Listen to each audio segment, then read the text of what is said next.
Sinasabi ng Pinoy Equatorial Guinea Channel na isa itong charity vlog.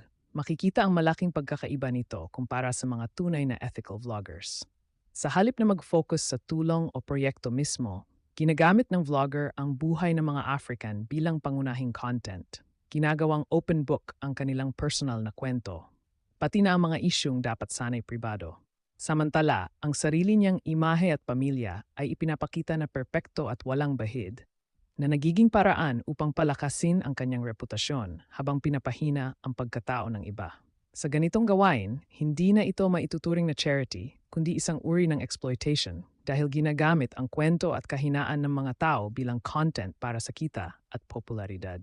Ayon sa pagkakaiba ng exploitative model at ethical model, malinaw kung saan pumapasok ang ganitong klase ng vlogging.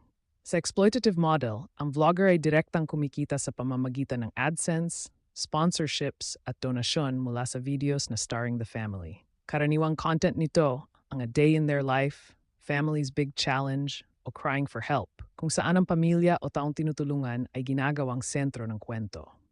Ang kompensasyon ay kontrolado ng vlogger at madalas sapat lamang sa pang-araw-araw na pangangailangan, habang ang katwiran nila ay kailangan ko silang i-film para tuloy-tuloy ang tulong. Samantala, sa ethical model, ang vlogger ay gumagamit ng hiwalay o sariling kita mula sa ibang unrelated videos o fundraising efforts upang tumulong, hindi mula sa mismong videos tungkol sa pamilya. Ang nilalaman ay nakatuon sa journey ng vlogger o updates ng proyekto nang hindi ipinapakita ang mukha o personal na buhay ng mga tao.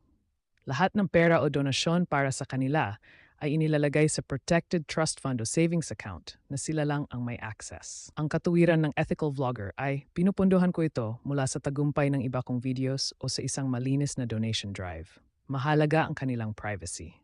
Sa kabuuan, ang tunay na ethical vlogging ay nakabatay sa respeto, transparency at patas na layunin, habang ang exploitative vlogging ay nakabatay sa pagsasamantala sa kahinaan at pribadong buhay ng iba para sa sariling pakinabang.